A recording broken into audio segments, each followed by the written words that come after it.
Selamat siang dan salam sejahtera untuk kita semua. Selamat bergabung kepada seluruh peserta sharing alumni seri 6 pada siang hari ini.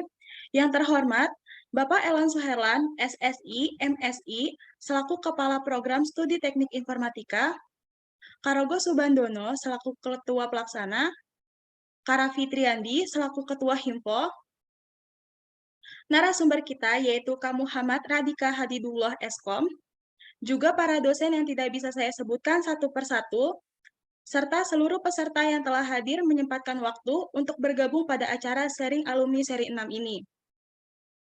Sebelum acara dibuka, perkenankan saya Sona Maulita sebagai pembawa acara untuk membacakan susunan acara kali ini.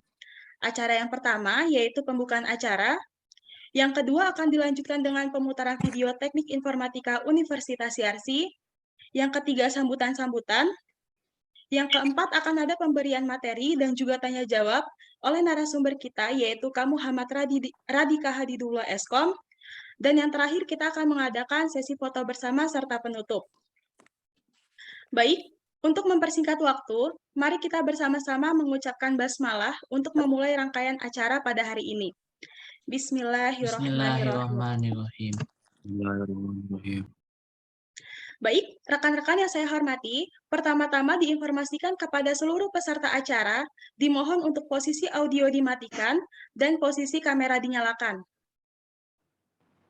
Untuk acara selanjutnya, dipersilakan kepada panitia untuk pemutaran video teknik informatika Universitas Yarsi. Kepada panitia dipersilakan.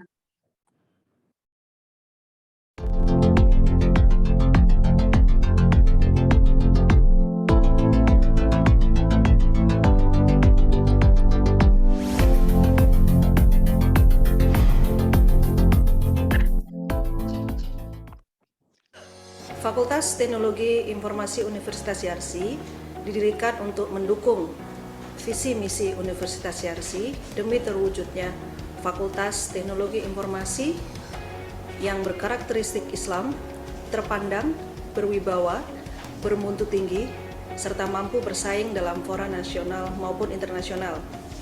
Jadi kami di Fakultas Teknologi Informasi memiliki dua program studi, yaitu Teknik Informatika dan Ilmu Perpustakaan dan Sains Informasi.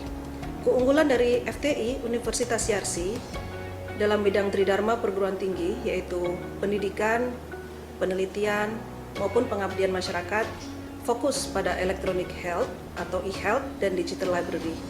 Sehingga semua kegiatan maupun tugas-tugas ataupun pengabdian masyarakat yang dilakukan oleh dosen maupun mahasiswa lebih ke arah e-health dan digital library.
Baik, terima kasih kepada panitia atas pemutaran video teknik informatika Universitas Yarsi yang sangat bagus dan juga sangat menarik.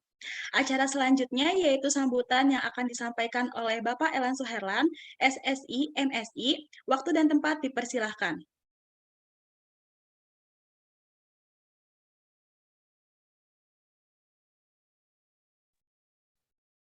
Baik, Assalamualaikum warahmatullahi wabarakatuh. Waalaikumsalam warahmatullahi wabarakatuh. Ya, sebelumnya saya sampaikan terima kasih kepada panitia ya yang sudah mengadakan acara sharing session yang ke-6 ya pada kali ini yang akan diisi oleh kakak kalian ya, Kak Radika Hadidullah. Kalau tidak salah Radika ini angkatan 2015 ya, Radika. Iya, halo, Assalamualaikum. Iya, Pak. Benar, Pak. Ya, Di 2015 waalaikumsalam saya Radika. masuknya. Ya, Radika ini seangkatan sama Vioni ya, Radika. Iya, benar, benar, benar. Ya, Vioni kebetulan mengajar juga ya, mengajar mata kuliah web programming. Ya, di sini juga Radika ikut mengajar ya, sharing pengalamannya di ini ya, di dunia kerja ya, alhamdulillah. Terima kasih yang berikutnya saya sampaikan juga kepada Info ya, yang menginisiasi juga acara sharing session kali ini. Insya Allah mungkin ada beberapa sharing session yang akan menyusul ya nanti terkait dengan ya sharing-sharing dari alumni. Juga saya sampaikan terima kasih, mungkin di sini ada beberapa dosen yang ikut ya, Bu Herika atau siapapun yang ikut hadir di acara ini. Jadi diharapkan bahwa kegiatan sharing ini ya bisa membantu para mahasiswa gitu ya, dan juga prodi informatika dalam hal ini tentang bagaimana kesiapan kita, kesiapan lulusan, kesiapan mahasiswa dalam ya menghadapi mereka bekerja nanti gitu ya. Karena terus terang ya, jadi kalau di dunia kerja itu tidak cukup hanya mengandalkan kepada hard skill kalian, tapi juga kalian itu para mahasiswa dituntut memang soft skill ya. Soft skill itu misalkan ya seperti yang sering saya sampaikan, soft skill itu adalah kemampuan kalian dalam problem solving gitu ya, kemampuan kalian dalam teamwork, kemampuan kalian dalam komunikasi. Nah, ini sebuah skill atau kemampuan yang dituntut kalian nanti, dituntut pada kalian nanti di dalam bekerja. Nah, kalau kalian lihat judul acara ini, pengisinya itu seorang solution manager. Solution manager itu artinya bahwa Radika Hadidullah punya kemampuan untuk problem solving. Yang namanya problem solving kan mencari solusi. Nah, mudah-mudahan nanti dari kakak kalian ini, Kak Radika, kalian bisa mengetahui sejauh mana sih penggunaan problem solving di dalam dunia bekerja. Dan ini memang kalian kayaknya tidak asing ya dengan perusahaan yang sekarang diikuti oleh Radika ini. Semoga acara ini bisa membuka kita para mahasiswa ya tentang kebutuhan-kebutuhan apa sih yang harus kalian dapatkan, kalian penuhi ya sebagai seorang mahasiswa informatika. Karena yang namanya ilmu tidak cukup hanya kalian dapatkan di bangku, bisa juga kalian dapatkan dari pengalaman-pengalaman orang yang sudah terjun di dunianya. Itu saja mungkin yang bisa saya sampaikan. Selamat berwebinar ya, selamat sharing. Mudah-mudahan acara ini berjalan dengan lancar. Saya sampaikan sekian. Terima kasih. Wassalamualaikum warahmatullahi wabarakatuh. Waalaikumsalam warahmatullahi wabarakatuh. Ya. Baik, Terima kasih kepada Bapak Elan Suherlan atas sambutannya untuk mengawali acara pada hari ini.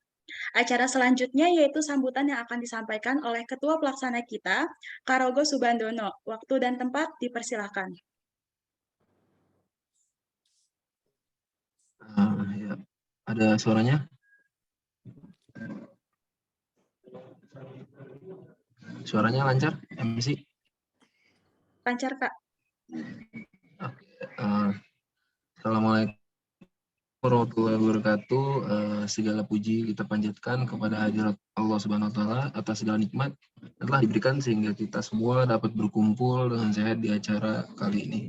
Tak lupa salawat dan salam semoga tercurah kepada Nabi kita, Nabi Muhammad SAW, kepada keluarganya, sahabatnya, dan para pengikutnya sampai akhir zaman. Izinkan saya di sini sebagai Ketua Pelaksana untuk bisa menyampaikan satu atau dua patah kata sebagai bagian dari prosesi pembukaan yang sebentar lagi akan dilakukan. Sebelumnya saya ingin menyampaikan ucapan terima kasih yang sebesar-besarnya terlebih dahulu kepada Bapak Elan Suherlan, SSI MSI selaku Ketua Program Studi Teknik Informatika IRC, dan juga di sini ada Kak Raffi Triandi selaku Ketua Himfo, dan yang terakhir narasumber kita yaitu Kak Muhammad Radika Hadiullah Eskom yang telah meluangkan waktunya untuk bisa berkesempatan hadir di acara sharing alumni seri 6 ini bersama kami semua. Saya ingin mengucapkan banyak rasa terima kasih kepada para panitia yang sudah mengerahkan segala kemampuan dan juga usahanya selama mempersiapkan acara ini agar dapat terlaksana dengan baik dan tanpa halangan satu apapun. Selama bekerja sama, tentu saja ada halangan serta kekurangan dari acara yang telah diadakan ini. Maka dari itu, semoga hati para hadirin sekalian yang berkenan untuk bisa memaafkan jika sekiranya ada kekurangan dari acara yang kita hadiri selama acara bersama ini.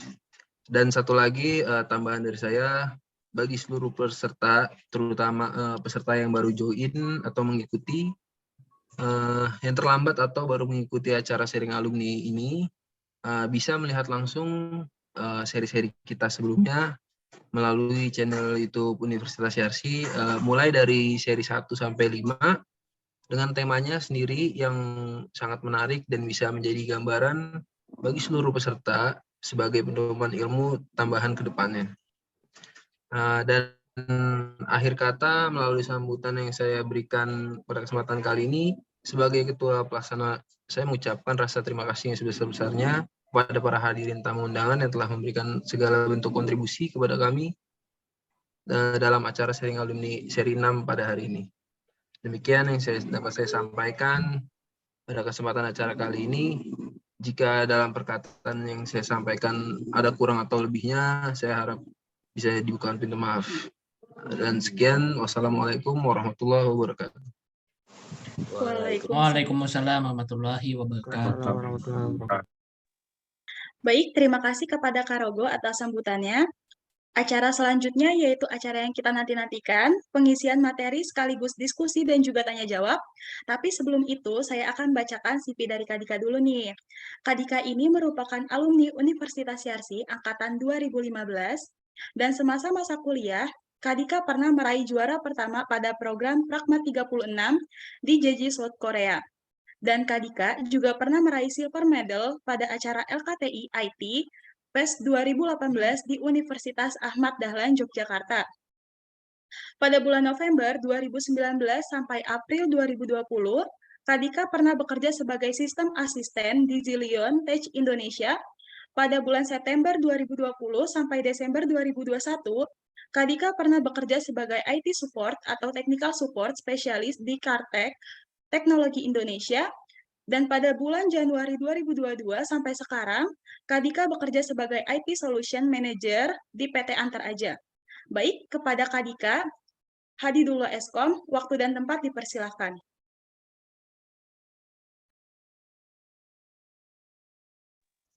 Halo, Assalamualaikum warahmatullahi wabarakatuh. Suara saya terdengar nggak ya? Terdengar, Kak. Waalaikumsalam warahmatullahi wabarakatuh. Oke, jadi di sini kita sebelumnya saya mohon izin ke Bapak Ibu dosen atas waktunya, terima kasih. Terus untuk teman-teman acara juga yang udah udah ngasih kesempatan juga buat saya buat sharing ke adik-adik di TI ya khususnya. Jadi di sini sebenarnya kita sharing aja ya. Sharingnya kita nggak perlu terlalu kaku banget lah gitu. Jadi ini bukan kuliah, ini sharing alumni ke teman-teman. Di sini nggak ada. Sorry Pak Ellen, suara wajahnya kelihatan nggak ya? Saya udah on cam sih Pak. Belum kelihatan Radika. Oh, sebentar Pak, saya 2 device ternyata. Sebentar ya Pak. Saya izin live dulu, nanti saya masuk lagi sebentar Pak. Ya hebat nih sampai 2 device nih.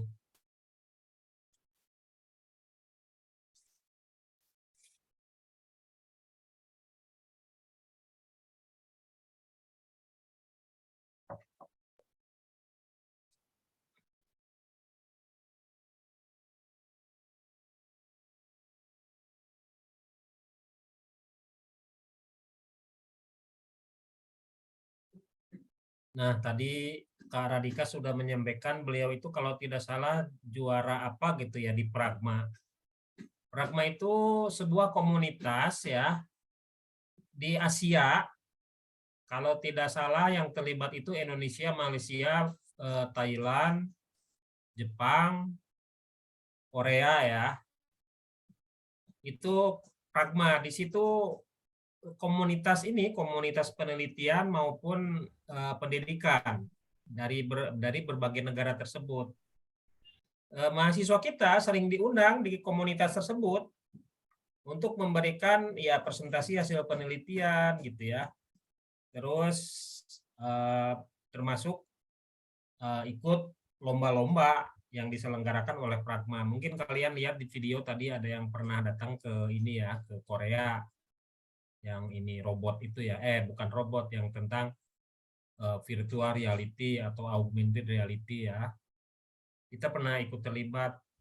Di Jepang juga pernah mahasiswa YARSI, mahasiswa TI pernah ikut juga untuk sharing penelitian ya. Mudah-mudahan termasuk yang bulan kemarin, bulan Juli sampai Agustus ya, angkatan 2020 kan ada yang ikut juga ke sana ya, kalau tidak salah Jovian dan Marta ya. Di sini ada hadir, nanti mungkin kalau mau nanya-nanya bisa. Itu apa summer course selama sebulan ya, Jovian atau Marta, sebulan di Thammasat University di Thailand. Oke, Kak Radika sudah datang lagi ya. Silakan Kak Radika. Oke Pak, terima kasih. Oke, jadi sebelumnya mohon maaf ya, tadi saya ada kendala juga di koneksi sama device-nya. Jadi hari ini kita cuma sharing aja, jadi jangan teman-teman jangan terlalu kaku juga. Kita kayak ngobrol aja, kayak di tongkrongan atau mungkin di mana gitu, di warkop. Jadi jangan anggap ini sebagai kuliah. Kita ngobrol aja, ngobrol santai. Jadi di sini saya sebagai kakak-kakak kalian lah, yang bakal ngasih tahu dunia kerja khususnya, atau gimana sih cara untuk solving suatu problem gitu. Kalau misalkan ada suatu masalah yang terjadi, entah itu di bangku kuliah atau enggak nanti kalau teman-teman sudah mulai mau bekerja. Oke, saya izin share screen kali ya sebentar. Ini share screen yang mana ya?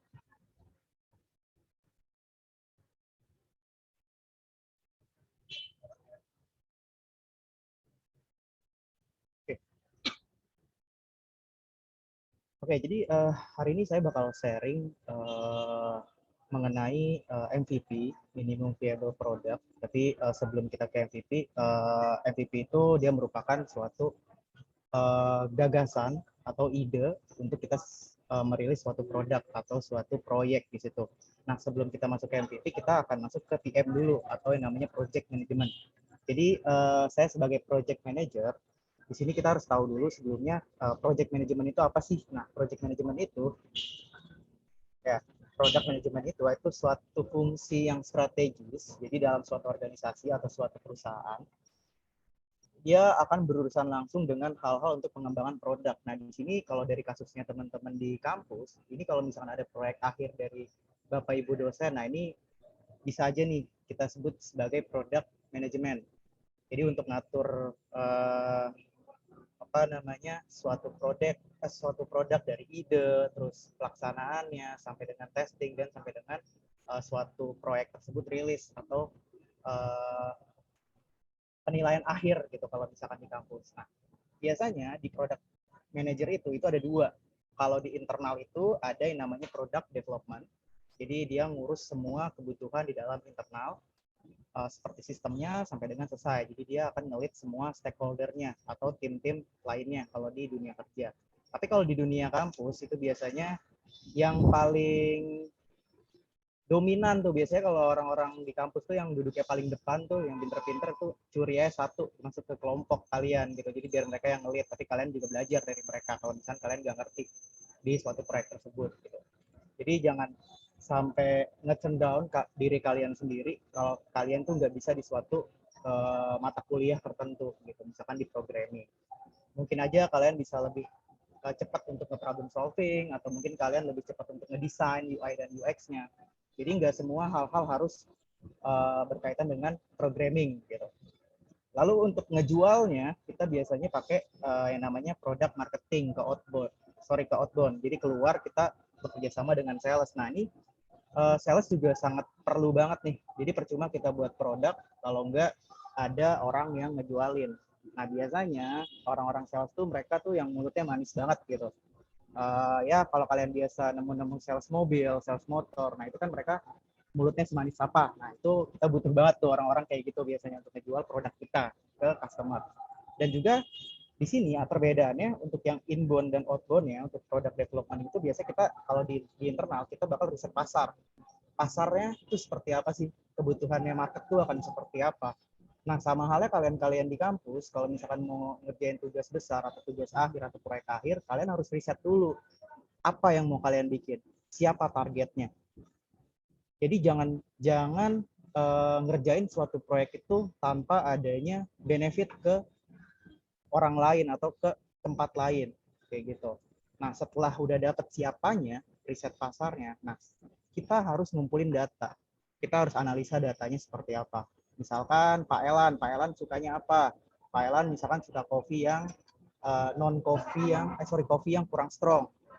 Terus Pak Elan nggak suka pakai gula kopinya. Nah, itu kita bisa riset, kita bisa analisa data tersebut.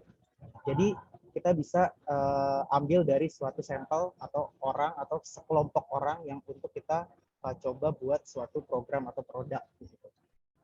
Setelah itu kita harus lihat trennya. Sekarang ini yang lagi hits apa nih?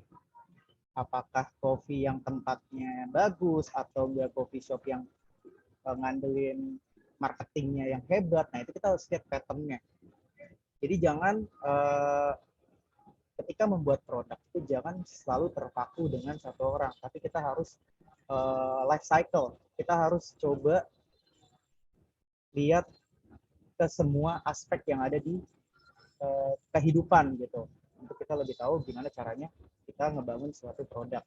Nah, kalau khususnya produk marketing ya biasa, mereka bakal ngedistribusi produk kita, mereka akan marketingin produk kita, lalu dia bakal ngesegmentasi pasarnya. Misalkan pasar yang cocok itu apa sih untuk produk kita, nah itu seperti itu. Nah, tugas seorang product development itu ada 3. Yang pertama itu ada connection dan communicating. Nah, ini perlu banget nih teman-teman. Jadi nggak cuman kalian pintar di dalam pelajaran. Tadi benar kata Pak Elan, nggak cuman hard skill aja yang bakal kita harus asah, tapi soft skill juga. Yang pertama kita harus melihat gimana nih siapa lawan bicara kita.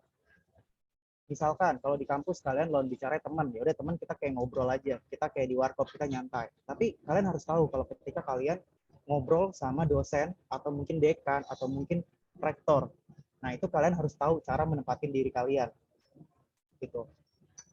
Ambil yang baik, serap yang baik, dan buang yang buruk gitu kalau untuk komunikasinya. Jadi semua hal-hal kecil itu perlu banget untuk ngebangun suatu produk dari startnya dari suatu komunikasi.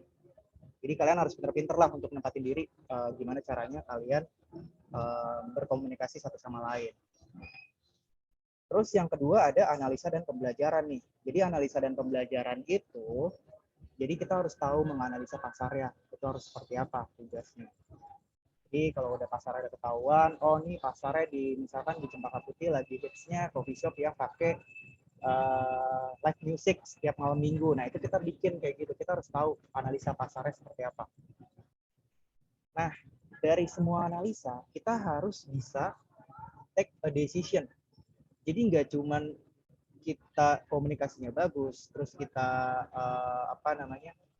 udah menganalisa datanya secara bagus, misalkan udah cakep pakai program R atau mungkin pakai Power BI. Nah itu kalian percuma nih kalau kalian udah dua itu udah dapet, tapi satu yang terakhir ini kalian gak bisa untuk nge-take decision, itu kalian bakal tidak nemu jalan sama sekali gitu. Sebagai product manager itu kalian harus punya skill atau tugas yang bisa kalian ambil untuk keputusan apapun itu, dari best case sampai dengan worst case. Tapi harus kalian pikirin kalau misalkan kalian rilis produk tersebut, best case-nya akan seperti apa. Kalau misalkan rilis produk tersebut, worst case-nya akan seperti apa. Apakah worst case yang akan laku, kerugian berapa miliar, kerugian tenaga, kerugian materi. Nah itu kalian harus pikirin worst case-nya juga. Jadi jangan cuman pikirin best case-nya aja, laku, tapi pikirin juga kerugiannya itu kalian kayak gimana, kayak gitu. Nah lalu di product development dan product marketing itu kalian harus punya skill tuh 4 biasanya. Tapi yang pertama itu biasanya pasti komunikasi, yang tadi tugasnya. Lalu yang pasti analisa sama riset. Lalu yang ketiga tuh strategis. Nah kalian tuh harus pikir strateginya kayak gimana nih gitu. Nah, misalkan kelompok yang pertama bikin tugas akhirnya dia di bidang pertanian, sistem pertanian. Nah, kalian tuh harus bikin strategis. Kalau kalian mau ngikutin mereka, misalkan kalian nggak, ya ini pengalaman ya, kita based dari pengalaman saya juga sih. Jadi saya nggak bisa ngoding, nggak terlalu jago ngoding di kuliah. Jadi saya melihat teman-teman yang bisa ngoding, mereka sistemnya misalkan pertanian atau apa, itu saya contek. Lalu saya modifikasi. Karena semua sistem itu sebenarnya udah ada. Jadi kita tinggal amati, tiru, dan modifikasi. Jadi kita harus atur strategi sebaik mungkin. Gitu. Dan ya kalau nyetek jangan juga cuman ganti variabel datanya atau tipe datanya, nanti ketahuan gitu kan. Tapi kalian harus pinter, ubahlah strateginya. Entah itu pakai yang tadinya for pakai dual, terus entah itu dia cuman pakai penyiraman tanaman kalian pakai otomatisnya. Nah, itu kalian bisa tuh kayak gitu. Diamati, ditiru, sama dimodifikasi. Jangan cuma ganti data variabel sama tipe datanya. Gitu. Itu baru namanya plagiat di situ. Lalu terakhir kalian harus melihat user experience-nya. Nah, ketika kalian bikin proyek di kampus, pasti harus nih kita biasanya pakai pendekatan ke user. Biasanya kalau skripsi nantinya itu kita wawancara, survei, atau forum group discussion. Atau yang satu lagi kalau di IT itu kita harus testing si sistemnya berjalan dengan fungsionalitasnya, itu apakah oke apa enggak, berjalan semua, sama analisa datanya, data yang masuk ke sistem kita itu sudah oke apa belum. Nah, jadi kalian harus punya skill 4 ini. Nah, lalu sebagai product manager itu kita harus menjadi sebagai lead untuk stakeholder yang lain. Jadi kita yang nge-orchestrain semua tim-tim lain untuk bekerja sama dengan baik. Jadi di PM itu biasanya kita ada designer untuk UI dan UX-nya, terus ada datanya teman-teman, jadi buat kita menganalisa datanya. Jadi kita nggak kerja semua, tapi kita harus mengerti semua aspek di dalam product manager itu. Lalu ada engineer-nya, biasanya engineer itu kita sebutnya back end dan front end, sama marketer atau si sales-nya. Nah, kita harus berkesinambungan tuh dari keempat tim tersebut. Nah, ini core tim yang ada pada saat kita menjadi product manager. Kita harus ngelit semua 4 tim tersebut. Gitu. Nah, biasanya ini nih, ada research pertama, timnya, ada markom, PR, legal, kita juga harus bekerja sama-sama, security, sistemnya harus seperti apa, lalu ada infrastrukturnya, jadi misalkan kalian bikin web, kalian harus tahu tuh flow-nya, sistemnya seperti apa. Dari website, nembak ke database lokal, dari lokal database misalkan ada fungsi atau flagging, misalkan otomatis ketika nilai tersebut on, nah itu kalian harus pikirin flow-nya akan seperti apa. Gitu. Jangan kalian cuman nge-define produk tuh langsung ya udah yang penting jadi, yang penting tugas gue keluar, yang penting tugas dapat nilai. Itu nggak seperti itu. Nah, dari sekarang mungkin kalian bisa belajar nih. Nggak apa-apa nggak kelar. Yang penting tuh kalian tahu flow-nya, bisa nge-define flow-nya, kalian bisa tahu ketika ada permasalahan worst case-nya akan seperti apa. Nah, itu jangan sampai kalian bikin proyek atau bikin suatu produk tuh ya udah yang penting kelar, yang penting gue dapat nilai, yang penting gue nanti pasti tanya gue bisa jawab sama dosen. Itu jangan kayak gitu. Dan jangan pernah khawatirin kalau pada saat ditanya jawab sama dosen, itu biasanya anak-anak tuh takut tuh pada saat ditanya codingannya. Ini ditanya nggak ya codingannya sama Bu Herika, sama Pak Elan? Ya kalau lu yang ngerjain produknya lu ngapain takut gitu kan? Yang penting kan tahu konsepnya dulu. Entah itu codingannya dikodingin sama joki yang mana atau mungkin temen yang mana.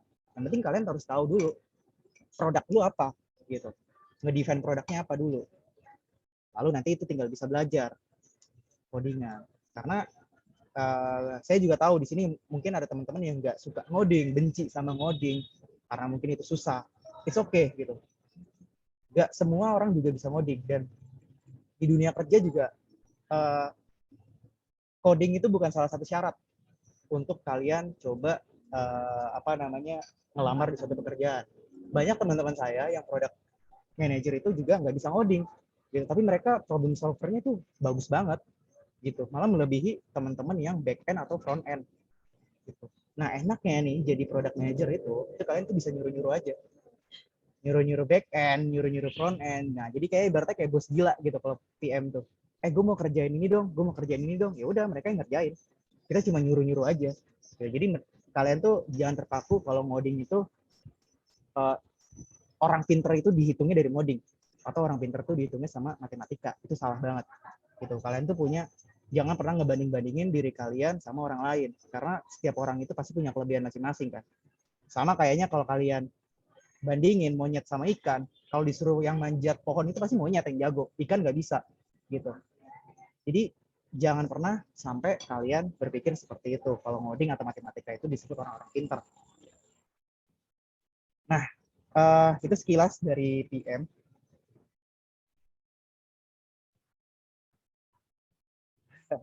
Oke, jadi ini PM ya tadi. Lalu kita masuk ke MVP. Nah, ini MVP nih. Jadi kalau MVP itu ketika kita sebagai product manager itu kita nggak mungkin pada saat kita mau rilis produk itu kita harus 100%. Itu nggak mungkin banget.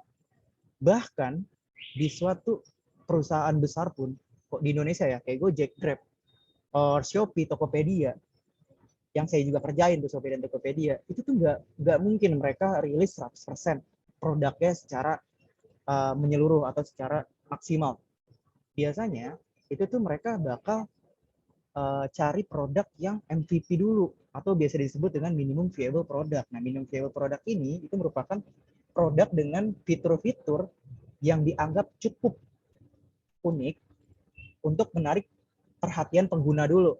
Jadi ya kalian rilis aja dulu. Misalkan marketnya kayak kopi nih, Pak Elan tadi bilang kopi, saya suka kopi gratis. Ya udah, kalian rilis aja dulu kopi gratis.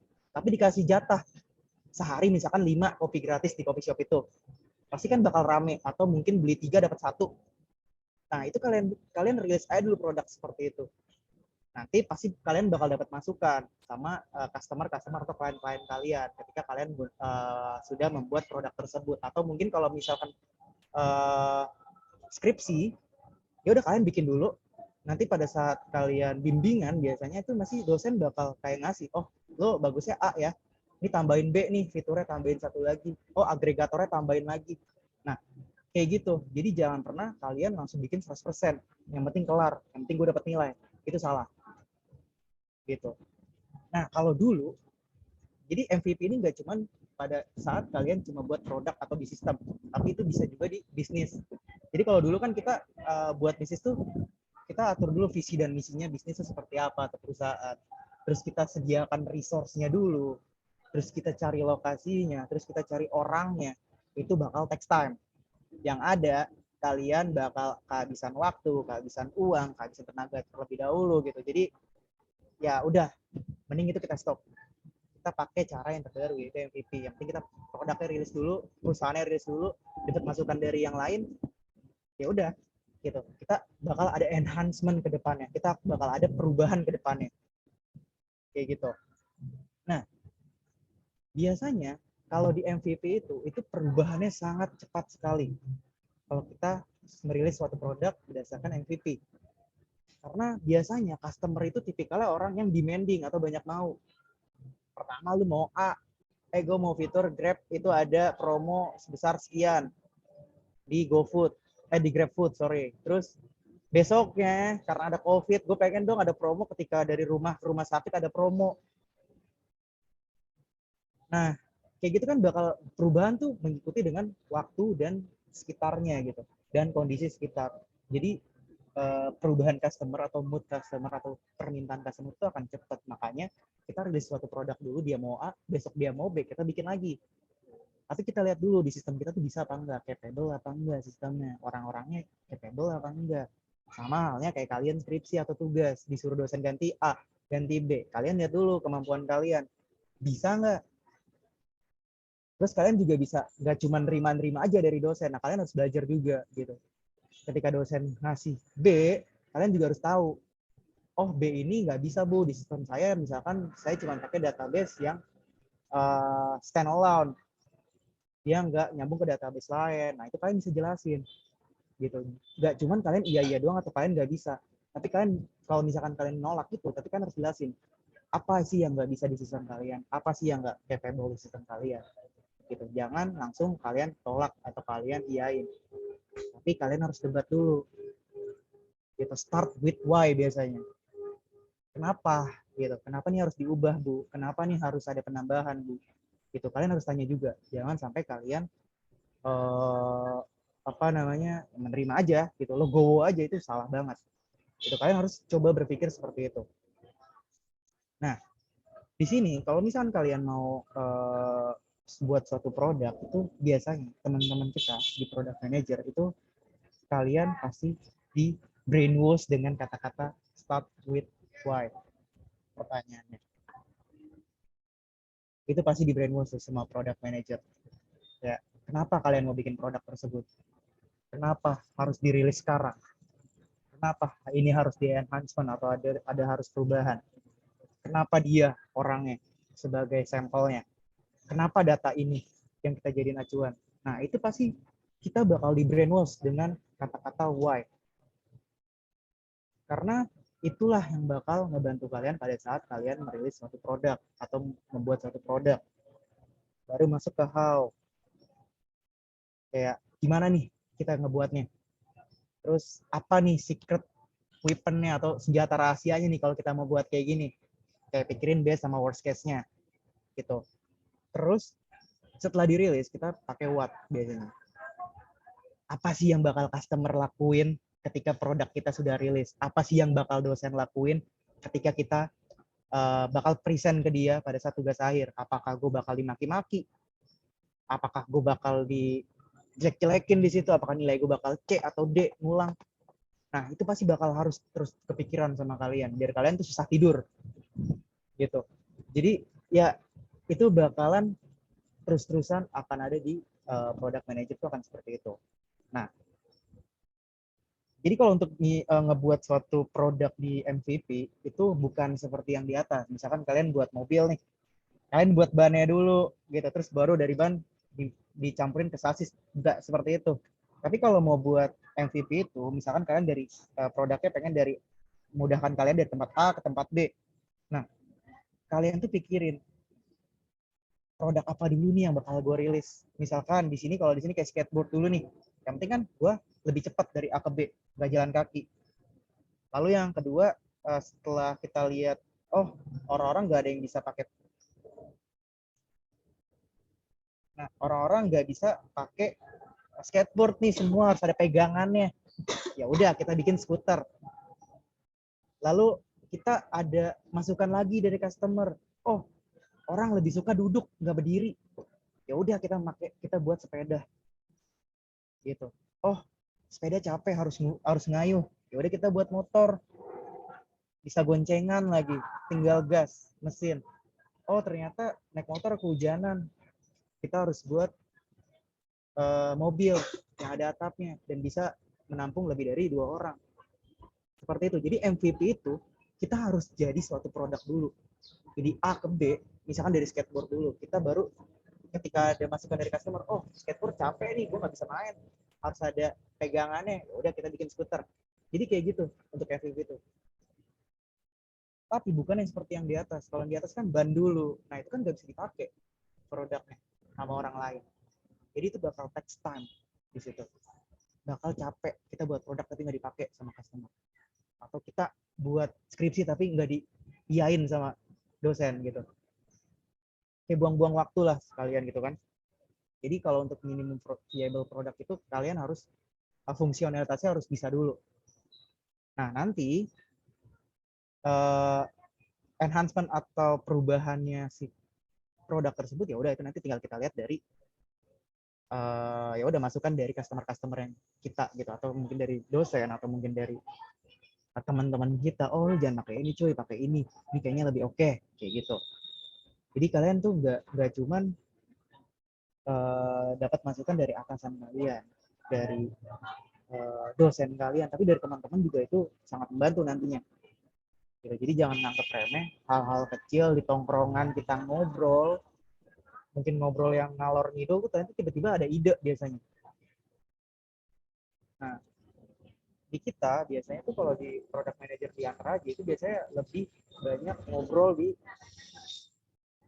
taman kayak gitu. Kita ngobrol sambil mungkin ngerokok, sambil ngopi. Itu jarang banget orang pasti bakal ke kantor. Karena dari situ kita chill, kita nyantai, kita pasti bakal dapat ide banyak. Nggak melulu kalian meeting di ruangan, nggak melulu kalian kerja harus ada di depan laptop di ruangan. Itu bakal bosan. Gitu. Pasti pikiran kalian cuman, udah aku jam 5:30 harus pulang nih. Kayak gitu. Tapi kita harus kayak chill dulu, nyantai dulu sambil ngobrol. Mungkin di warkop kalau teman-teman lagi skripsi, oh gue lagi bikin skripsi ini nih. Apa ya yang harus gue pakai skripsinya? Apa ya bahasannya? Kayak gitu. Jadi kayak diselipin-selipin aja. Gak harus 100% ketika di jam kerja di working hour tuh kalian harus ngomongin kerjaan aja. Enggak gitu. Duduk aja di meja, enggak, jangan kayak gitu. Ya itu mungkin kalau di corporate mungkin seperti itu ya. Tapi kalau mungkin di startup, kalian kerja di startup, itu pasti kalian bakal kaget. Itu sama aja kayak kalian main, tapi kalian dibayar. Tapi sambil main itu sambil, ya udah kalian sambil berpikir, sambil ngobrol kerjaan. Ya kalau kata peribahasa sambil menyelam minum air lah gitu. Kalian main, kalian digaji. Dan kalian nggak kerja cuman ada di belakang laptop gitu. Cuman di bangku kalian aja gitu. Tapi kalian bisa sambil main, mungkin work from Bali, work from Bandung gitu. Tapi kalian idenya malah makin banyak gitu kalau misalkan kerja seperti itu. Nah itu bagus banget tuh. Jadi jangan sampai kalian bikin suatu produk tuh harus kayak diskusi di ruangan. Ya itu ketika orang beda-beda lah. Tapi kalau saya biasanya ya udah kita nyantai, kita chill, bikin produk, kita pikirin bareng-bareng. Oh ya udah ketemu gitu sambil nongkrong. Kayak gitu. Nah, tahapannya MVP itu biasanya kita identifikasi dulu produknya. Produk apa yang bakal kita buat? Risetnya apa? Teknologinya apa yang bakal kita buat? Misalkan kayak kalian skripsi, pakai bahasa apa? C kah? Java kah? PHP kah? MySQL kah? Atau mungkin datanya analisa pakai R kah? Atau pakai MATLAB kah? Engine kalkulatornya. Nah, itu kalian harus pikirin dulu teknologinya bakal apa yang bakal kalian pakai, gitu kan. Apakah mungkin pakai nembak ke server mana kah? Nah, itu kalian harus pikirin. Setelah itu kalian bikin prototipenya. Prototipe udah jadi, kalian rilis minimum viable product, lalu finalisasi. Finalisasi biasanya kayak cuma approve gak nih, berangkat gak nih dari semua stakeholder. Nih gue udah bikin produk, lu mau berangkat gak? Gitu, lu mau rilis gak nih produk? Kapan kita rilis? Nah itu finalisasi biasanya seperti itu. Nah di sini biasanya perusahaan tuh nggak harus kayak gini lah. Pastiin timnya memiliki expertise di bidangnya. Nah ini kalau kalian kerja kelompok tugas akhir, yang nggak bisa ngoding sama yang bisa ngoding itu tolong dijadiin satu aja, satu kelompok. Jadi pasti kan tiap orang kelebihannya pasti banyak banget tuh, masing-masing bakal beda-beda kan. Ada yang mungkin jago ngoding, ada yang mungkin jago bikin UI sama UX-nya, ada yang bisa bantu untuk tarikin data di R, bikin spanning tree, atau mungkin ada yang jago buat penulisan. Nah, itu kalian harus berkesinambung gitu. Jangan semua kayak programmer semua masukin di situ, tapi yang nulis nggak bisa, yang UI UX-nya nggak bisa, buat apa? Gitu kan. Nggak semuanya harus programmer di situ masuk, nggak semuanya harus database administrator di situ masuk di satu tim. Tapi kita harus cari orangnya berbagai macam-macam kelebihannya mereka gitu. Nggak harus programmer atau database administrator atau mungkin penulis di situ doang. Tapi kalian harus berkesinambung pekerjaannya. Lalu kita harus visioner. Kedepannya produk kita bakal ngapain sih? Masa gue bakal rilis skateboard doang, skuter doang, tapi nggak pernah rilis mobil. Nah itu kalian harus visioner. Kedepannya bakal seperti apa? Kayak sekarang Tesla dia bikin mobil listrik. Terus banyak yang ngikutin ke Hyundai. Terus sekarang ada Wuling pakai mobil listrik. Nah itu kan mereka si Tesla ini udah lihat visionernya kedepannya bagus tuh. Gak cuman untuk sisi dia aja, tapi ternyata kompetitor juga ngikutin gitu. Kayak gitu. Jadi kita harus visioner, sama yang terakhir pasti belajar. Mungkin kalau dari saya udah kali ya. Kalau teman-teman ada pertanyaan, oke, satu lagi. Mungkin di sini ya. Oke, MVP itu jadi kita kayak kue kayak gini kalau buat produk MVP. Lalu setelah MVP, kita bisa yang namanya minimum marketable product. Biasanya mungkin kayak ditambahin coklat kah kuenya, atau ditambahin krim kah kuenya. Nah, baru yang terakhir biasanya minimum lovable product. Minimum produk yang disukai sama masyarakat. Apa aja? Kayak Gojek, GoRide-nya, pasti yang disuka apa? Promo. GoFood-nya, apa yang disuka? Promo pasti. Pasti kompetitor lain tuh ngikutin, kayak Grab, promo lagi. Shopee, promo. Ya kan? Nah, itulah yang disukain sama customer. Itu ada minimum lovable product. Nah, apa? Promo itu mereka suka tuh, love tuh sama si promo. Produk promo itu. Gitu. Jadi kalian harus pikirin visioner gitu. Kalau misalkan kalian mau merilis suatu produk atau mau membuat suatu produk, jangan sampai produk tersebut selesai gitu aja. Proyek tersebut selesai gitu aja. Tapi gak ada enhancement ke depannya. Atau kayak skripsi, ya udah yang penting gue skripsi kelar lah gitu, gue dapat nilai A, yang penting gue lulus pakai toga, gue dapat ijazah, gue dapat kerja. Nggak kayak gitu. Kita harus coba berpikir lebih gila lagi lah gitu. Skripsi gue pengen masukin Pragma, gue kasih ke Bu Herika atau Pak Elan, Bu, Pragma next year tolong masukin skripsi saya udah enhancement ke ini gitu. Nah, itu kan berpikir gila, tapi siapa tahu kan kalian bisa gitu. Gak cuman proyek tersebut berhenti di situ aja, atau mungkin nanti dari skripsi kamu yang udah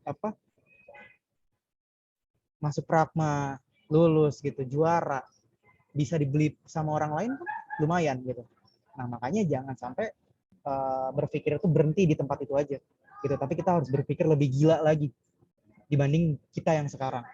Kalau misalkan kalian cuma berpikir kalau ya udahlah skripsi gue kelar lah A yang penting, atau B yang penting gue lulus dari RC, itu gue males gitu. Penting gue pengen kerja cepet-cepet, ya nggak gitu. Dunia kerja nggak bakal kayak gitu. Jadi kalian pesan saya, mungkin ini terakhir kali ya saya penutupan, pesan saya ya karena kalian masih kuliah, nikmatin dulu masa-masa kuliahnya. Karena di dunia kerja ada enak dan gak enaknya. Enaknya kalau kalian dapat kantor kayak ya mungkin kayak saya ya gitu, yang notabene masih startup, ya kita kerjanya enak gitu. Kita bisa sambil nongkrong, kita bisa sambil di coffee shop, atau kita bisa sambil work from Bali or work from Singapura. Itu it's okay, yang penting kerjaan kelar. Gak enaknya dunia kerja itu ya nggak seperti senang-senang kayak di kuliah gitu. Kalian udah harus berpikir lebih kritis lagi. Kalian harus dikejar-kejar deadline, kalian harus susah tidur untuk mikirin deadline tersebut kayak gitu. Jadi kalian harus nikmatin masa-masa kuliah sekarang, tapi dengan pola pikir atau pola hidupnya itu diubah gitu jadi mahasiswanya. Jadi harus terbiasa. Karena kalian kayak misalkan angkatan 2001, 2002, angkatan 2020, semester 5, mungkin sekarang 5 atau 4, ya itu bentar lagi loh kalian gitu. Atau mungkin yang lagi skripsi, next year kalian harus kerja loh. Kayak gitu. Apa mungkin kalian nggak kerja gitu kan. Pasti kan kalian juga pengen ngerasain dunia kerja gitu. Dan ya semoga materi saya hari ini ngebantu teman-teman untuk lebih berpikir atau lebih think more gila, karena gila ini not di point of view saya itu lebih ke kita coba pikirin atau visioner ke depannya akan seperti apa. Oke, mungkin Ketua kita mau gimana lagi ya? Karena saya kayak materinya udah oke sih, udah selesai. Atau ada Q&A?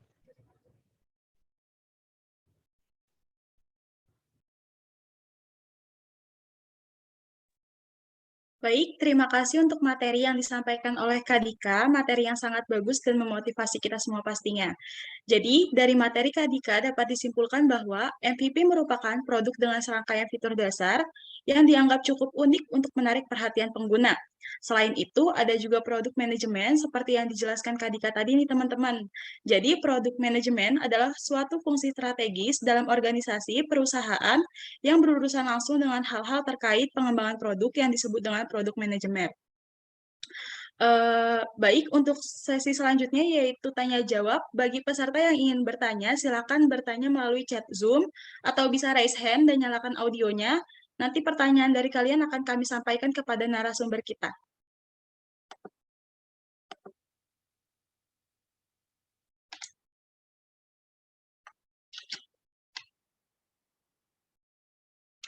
Baik Kak, untuk pertanyaan pertama kita ngambil dari Gform, dari Kak Ridwan Saifuddin. Pertanyaannya yaitu bagaimana sistem minimum viable produk dapat diterapkan pada bisnis, serta bagaimana pengembangannya untuk jangka panjang. Apakah ada solusi efektif? Oke, jadi kalau dari sisi bisnis ya, sebenarnya sama aja sih. Kan kalau tadi yang saya jelasin, bisnis dulu itu kita harus visi misinya dulu, kita define itu visi kita mau seperti apa, lalu misinya akan seperti apa. Lalu yang dulu itu kita harus kumpulin resource-nya, kayak mungkin kita gudang, tempatnya, orangnya, baru kita rilis si perusahaan tersebut atau bisnis tersebut. Nah, kalau di MVP itu kayak tadi, kita copy gitu. Kita bikin aja kedai kopi, tapi kita harus riset dulu pasarnya akan seperti apa. Kayak misalkan pasar di Cempaka Putih itu dia ada live musik setiap malam minggu, malam Sabtu kayak gitu. Ya udah kita ikutin marketnya, trennya seperti apa. Terus kayak masukan dari Pak Elan tuh, saya suka kopi gratis kayak gitu. Ya kita bikin promo di situ. Oh mungkin dengan nama di bulan Agustus misalkan ada yang namanya Agustus kayak gitulah. Ya itu kita kasih promo tuh. Atau mungkin yang lahir di 17 Agustus kita kasih promo kopi gratis kayak gitu-gitu. Nah, itu kita harus think lebih gila lagi. Tapi bukan gangguan jiwa, tapi lebih gila lagi mikirnya untuk suatu bisnis. Jangan cuman ya udah kita ngikutin coffee shop, misalkan filosofi kopi, dia seperti itu. Enggak gitu. Tapi kita harus lebih gila lagi daripada dia. Untuk sisi bisnisnya. Tapi kita harus mikirin kalau kita gila kayak gitu, worst case-nya akan seperti apa? Apakah bakal ada kerugian kalau kita kayak gitu, apakah akan seperti apa? Nah itu kita harus pikirin worst case-nya juga, jangan cuma best case-nya aja laku, tapi ruginya akan seperti apa, per bulannya rugi seperti apa, kalian go atau enggak kalau rugi seperti itu, kalian menerima apa enggak. Nah, kayak gitu, jadi kita nggak cuma mikirin best case-nya aja kayak gitu sih. Baik, terima kasih Kak. Untuk pertanyaan selanjutnya ada dari Kak Fikri Renaldi. Kak, saya mau nanya, contoh apa saja dalam pembuatan MVP yang harus disertakan elemen-elemen ini dalam kualitas produk?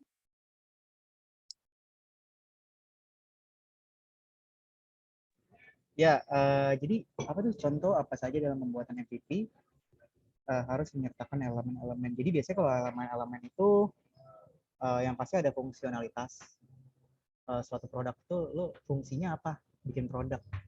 Apakah fungsinya kayak tadi membantu dari titik A ke titik B untuk lebih cepat. Mungkin dari kayak Grab atau Gojek kan mereka nggak punya armada tuh. Mereka ya udah mereka bikin sistem, mereka narik semua pangkalan-pangkalan ojek mangkalan untuk pakai sistem mereka. Tapi mereka nggak ngasih motor, mereka cuma ngasih aplikasi dan ngejualin si aplikasi itu ke customer yang membutuhkan untuk lebih cepat dari A ke B daripada naik angkot, harus ngetem dulu, harus lama dulu gitu. Nah, itu yang pertama ada fungsionalitas, yang kedua ada desainnya. Nah, desainnya akan seperti apa? Fiturnya harus seperti apa? Bahannya harus seperti apa? Lalu habis itu sama reliability. Standar kualitas produknya itu apa yang bikin kita set dulu standarnya seperti apa? Oh, A ke B. Udah standarnya kita pakai motor atau mungkin becak. Kayak tadi kita coba bikin minimum viable product. Nah, jadi kita harus pikirin realitinya dulu seperti apa. Sama usability-nya. Jadi MVP itu dia harus mudah digunakan. Jadi dari desain yang kita buat, si customer juga harus banget nih. Kita ketika bikin produk itu, point of view kita itu harus dari sisi customer, tapi bukan dari sisi as a PM atau as a product manager. Jadi kita harus tahu dari kacamata customer kita akan seperti apa, butuhnya mereka seperti apa sih. Oh, motor mereka lebih cepat karena menghindari macet di Jakarta. Oh, fiturnya mereka tinggal pencet poin A ke poin B, ada promo, ya udah isi promo lalu pesan kayak gitu. Nah, itu harus memudahkan fitur dari sisi atau kacamata dari sisi customer atau klien kita. Nah, itu harusnya seperti itu sih untuk elemen-elemen. Baik, untuk Fikri Renaldi, apakah sudah terjawab pertanyaannya? Sudah terjawab. Baik, terima kasih. Untuk pertanyaan selanjutnya, ini Kak, ada langkah apa saja yang dilakukan untuk mewujudkan minimum viable product?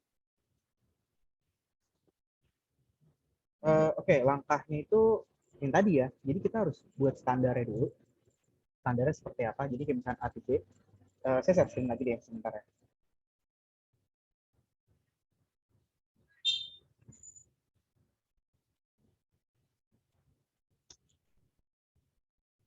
Oh ya, wajah saya mati ya Bu, maaf Bu. Oke, udah ya. Oke, jadi kayak gini ya. Oke, jadi bisa dilihat di sini sih. Jadi standarnya kita harus tahu fungsionalitasnya. Kita dari misalkan kita mau buat produk dari A ke B gitu. Yang ngebantu biar lebih cepat tuh apa dulu gitu. Misalkan kayak kita mau buat mobil baru, kita punya perusahaan mobil, misalkan mobilnya itu masih ya udah yang penting bisa jalan, mobilnya dengan mesin standar misalkan 1000 cc, bannya ada 4, tidak hujanan gitu. Kita mau bikin produk seperti itu. Jadi kita bikin mobil yang sederhana dulu. Lalu kayak misalkan oh ternyata customer butuh mobil yang ada AC-nya biar dingin. Ya udah kita enhancement mobil tersebut kasih AC. Oh ternyata mereka tuh customer itu sebagai keluarga nih point of view-nya. Mereka punya anak kecil di belakang. Oh ya udah kita enhancement, kita tambahin produk mobil kita, tambahin untuk layar di belakang tuh untuk mereka anak kecil lebih anteng di mobil untuk nonton. Kayak gitu. Jadi ketika kita buat suatu produk MVP, yang pertama kita lihat fungsionalitasnya terlebih dahulu. Apa yang dibutuhkan customer? Misalkan dia mau dari A ke B tanpa kehujanan. Ya udah kita buat mobil, tapi nggak ada AC-nya dulu misalkan. Nah itu udah masuk ke standar minimum viable product karena udah masuk dari ngebantu dari titik A ke titik B tanpa kehujanan. Kayak gitu. Nah ternyata dari titik A ke titik B, oh gerah nih, ternyata nggak hujan. Ya udah kita tambahin AC mobil ya, biar lebih nyaman. Nah jadi MVP itu akan seperti itu. Tergantung dari kacamata, balik lagi kita pakai kacamata si customer. Seperti itu.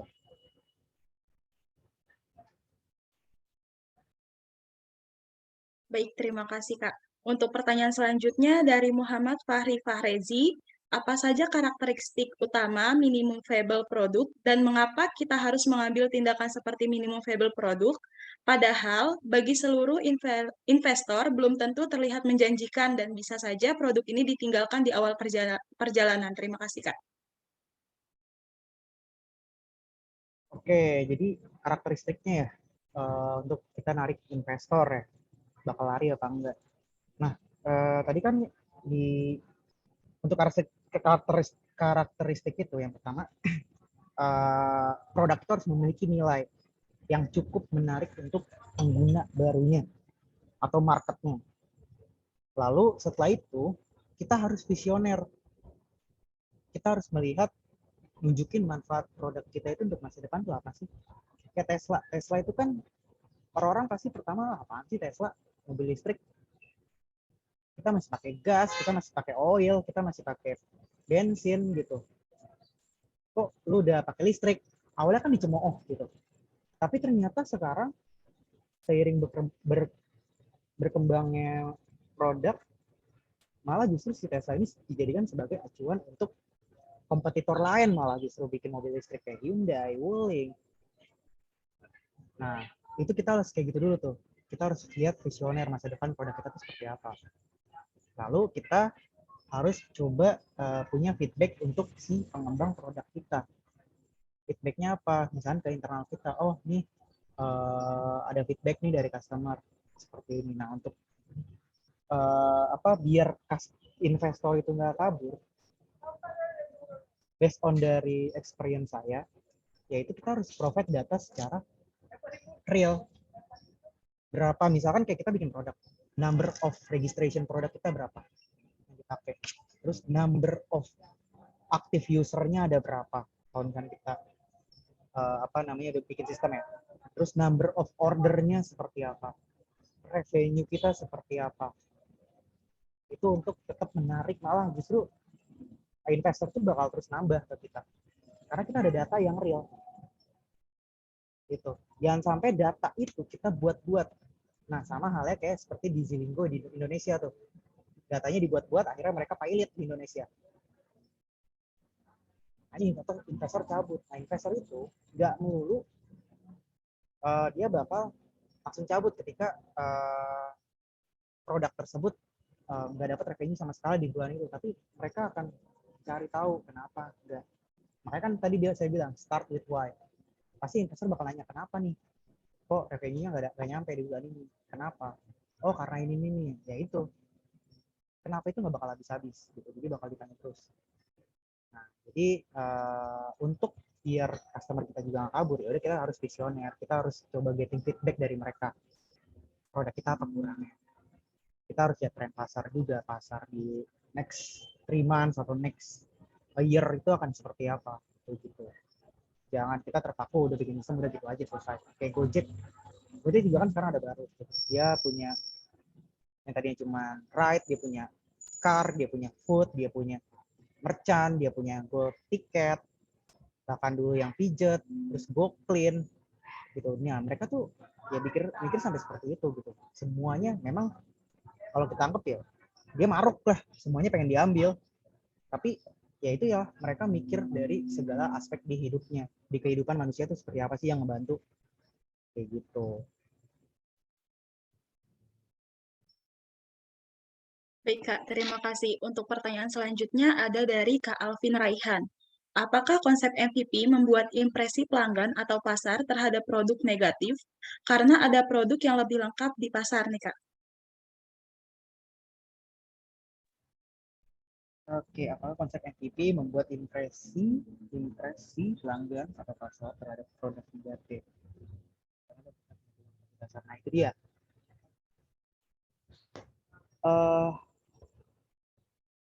Jadi kalau untuk impress pelanggan atau produk itu ya pasti kan kita harus tahu marketnya dulu, pasarnya dulu ada di mana, pelanggannya itu seperti apa. Kalau misalkan saya Pak Elan ternyata nggak suka kopi, tapi kita kasih tap kopi, ya itu sama aja, produk kita bakal negatif dapatnya dari Pak Elan, karena Pak Elan bukan pasar kita, gitu. Kayak misal tadi Mustain gitu, misalkan Mustain suka bir, kita jual bir ke Mustain, tapi misalkan Bu Herika Pak Elan nggak suka bir, ya udah kita pasti bakal di negatifin tuh sama Bu Herika sama Pak Elan, karena mereka bukan orang yang minum bir. Tapi dari Mustain dan teman-teman dan yang lainnya mereka suka bir, kita bakal terus dapat pasarnya di mereka. Gitu. Mungkin saya gitu diajakin minum bir sama Mustain dan teman-temannya, saya ternyata suka, saya masuk malah ke pasarnya. Kayak gitu. Jadi kita harus bergantung dengan kacamata customer. Gimana sih si customer tersebut, trennya, mereka suka apa sih, komunitas itu suka apa sih, gitu. Nah, dari situ kan community bakal grow up. Community bukan sebuah komunitas juga ya, maksudnya orang-orang yang sukanya sama, kayak misalkan wibu yang suka anime. Kalau kalian sempat nonton kemarin Red Film yang harganya 860.000 di bioskop, itu tapi tiketnya sold out. Karena apa? Karena mereka grow up terus gitu. Produknya mereka grow up, padahal ada banyak banget anime yang lain kayak Jujutsu Kaisen atau One Punch Man. Tapi mereka tetap konsisten di One Piece gitu. Karena mereka One Piece dari sisi produknya One Piece, mereka terus ngebangun si One Piece ini lebih seru ceritanya, lebih reality ceritanya, kayak gitu. Bahkan kita rela nge-spend uang sebanyak itu cuma untuk nonton film gitu, yang notabene nontonnya di bioskop. Nah itu makanya kita jangan sampai takut produk kita disebut negatif, karena ada banyak produk-produk yang lebih lengkap gitu. Kayak contoh lah One Piece lebih jelek gitu, misalkan dari dulu visualnya, tapi kayak Jujutsu Kaisen atau anime lain lebih bagus visualnya. Tapi kan One Piece yang ngejual apa? Ceritanya misalkan, historicalnya misalkan. Nah, itu tuh pasti banyak banget orang yang terkesima atau terkesan, keimpress dari hal-hal tersebut. Gak cuman ya udah kalau misalkan kalian mau bikin aplikasi kayak Gojek, pasti kan memang kita pasti melihatnya Gojek dulu gitu. Tapi apa yang bakal kalian jual nih teman-teman? Gojek cuman diskon 10%. Kita bisa kasih 50% ke pelanggan. Pasti cepat dapatnya. Tapi tetap kita bakal ruginya cepat juga. Karena kita tetap burning money di situ di awal. Nah, itu kita harus pikirin. Makanya ada best case dan worst case yang harus dipikirin sama internal produk, internal stakeholder. Seperti itu dari mulai PM, dari mulai produk rilis, dari mulai marketing, ngejual, dari mulai finance, itu akan seperti apa. Nah, itu kita harus berkesinambung pekerjaannya. Untuk kita tahu gimana sih produk kita, apakah negatif, apakah kita kalah saing sama produk-produk yang lengkap.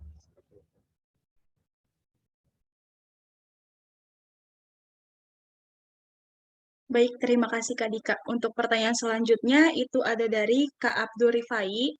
Bagaimana cara agar produk-produk kecil dalam penjualan agar bisa dikenal luas di kalangan masyarakat, dan bagaimana cara mengembangkannya Kak Dika?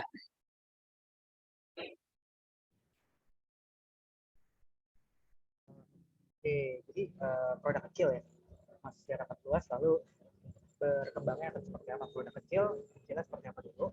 Produknya apa dulu? Marketnya apa dulu? Nanti kita bekerja sama dengan, karena kan kita PM itu sebagai inbound kan, kerja di dalam. Kita harus venture-nya itu di marketingnya atau di outbound-nya. Si sales itu ngejualnya akan seperti apa? Mereka nanti akan punya, biasanya mereka tuh kalau sales itu bakal punya yang namanya master data pasar-pasar yang ada di Indonesia, tren-tren atau segmentasi pasar yang ada di Indonesia. Misalkan kayak Renaldi, dia sukanya coffee shop yang ada di Cempaka Putih karena dekat dari rumahnya.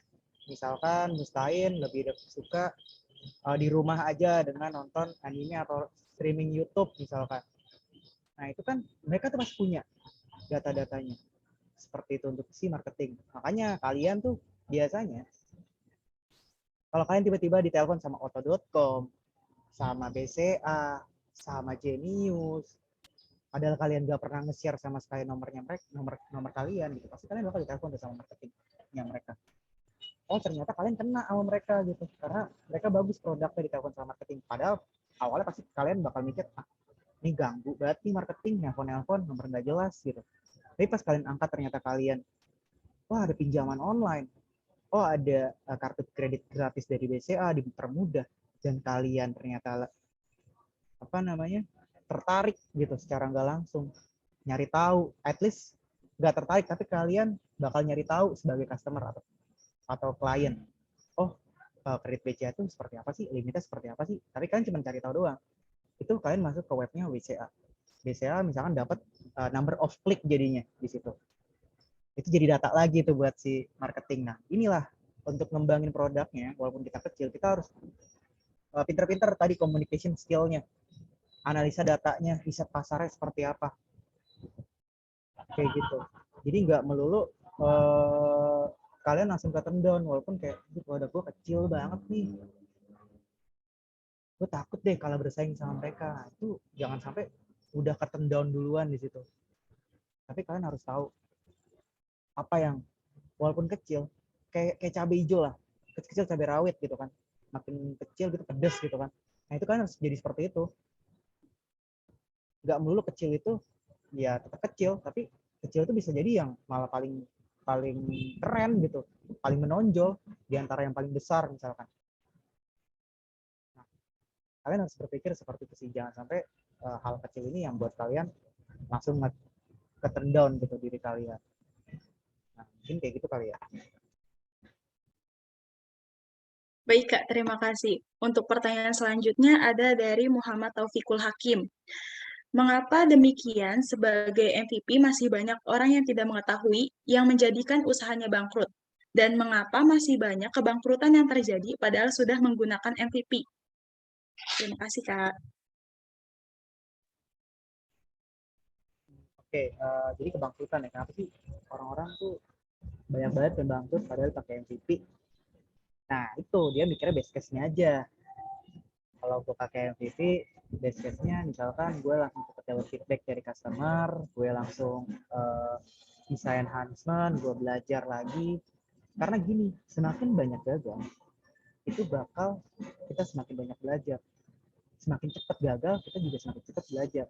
Misalkan kalian jatuh dari motor, ada lubang di depan, kalian ngehajar lubang gitu, kalian jatuh, kalian gagal, tapi kalian belajar. Kalau kalian lewat jalan situ lagi, oh di sebelah kiri nih lubangnya, oh yaudah deh gue nggak lewat kiri, gue lewat kanan. Nah kayak gitu. Jadi kenapa sih banyak yang bangkrut? Karena mereka nggak belajar, karena mereka stop learning.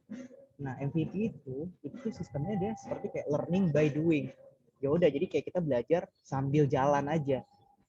Semakin banyak gagal, semakin chance besar kita, semakin cepat kita belajar, semakin cepat kita grow up. Gak mulu ke produk kecil atau perusahaan kecil itu langsung gagal ya, bahkan perusahaan besar seperti Shopee.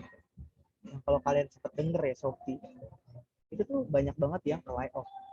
Itu bagian untuk Shopee Food mal. Padahal Shopee Food kalian tahu sendiri, promonya besar. Terus armadanya cepat, murah. Karena apa?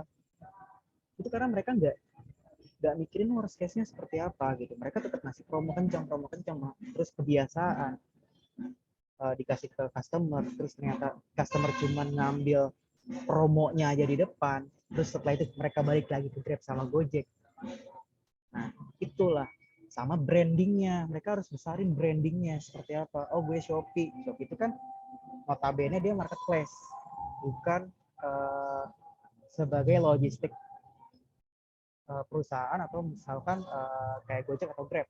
Dia itu lebih ke marketplace, jual barang, menyediakan jual barang untuk seller atau customer gitu.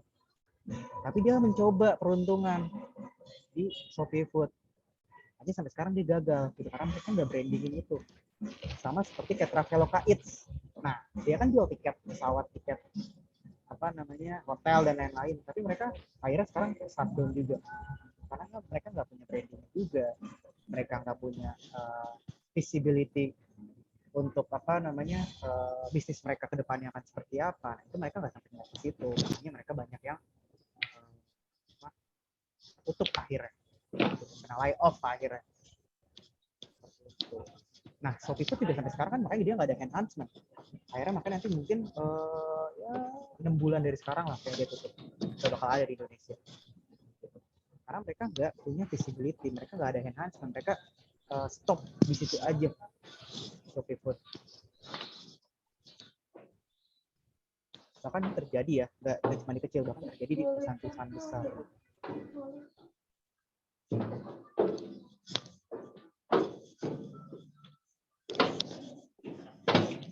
Baik, terima kasih Kak Dika untuk menjawab pertanyaannya.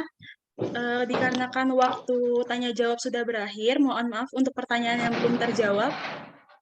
Terima kasih kepada Kak Dika yang sudah meluangkan waktunya, dan terima kasih kepada seluruh peserta yang sudah bertanya. Untuk 3 pertanyaan terbaik nantinya akan dihubungi oleh panitia.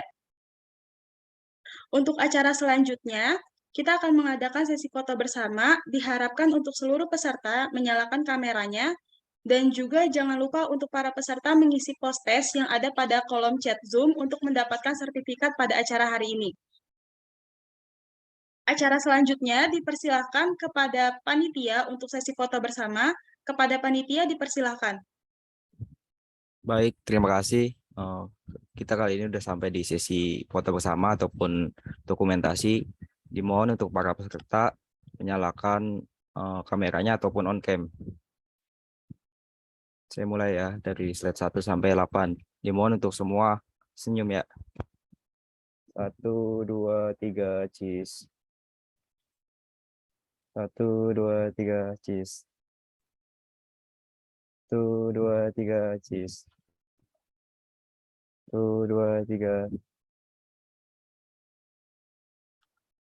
1, 2, 3. 1, 2, 3. 1, 2, 3. Oke, baik. Terima kasih. Saya kembalikan ke MC. Baik, terima kasih kepada panitia. Terima kasih untuk seluruh peserta yang sudah mengikuti acara sharing alumni pada hari ini. Semoga ilmu yang didapat pada hari ini dapat bermanfaat untuk kita semua dan menjadi motivasi kita untuk maju ke depannya. Amin, amin ya robbal alamin. Baik, saya tutup acara pada hari ini dengan bersama-sama membaca hamdalah. Alhamdulillahirabbil alamin. Alhamdulillah. Kami seluruh panitia memohon maaf yang sebesar-besarnya apabila ada kekurangan dalam acara hari ini. Sekian, wabillahi taufiq walhidayah. Wassalamualaikum warahmatullahi wabarakatuh. Waalaikumsalam warahmatullahi wabarakatuh. Ya, Kak. Terima kasih, Terima kasih, Kak. Kak. Terima kasih. Tidak izin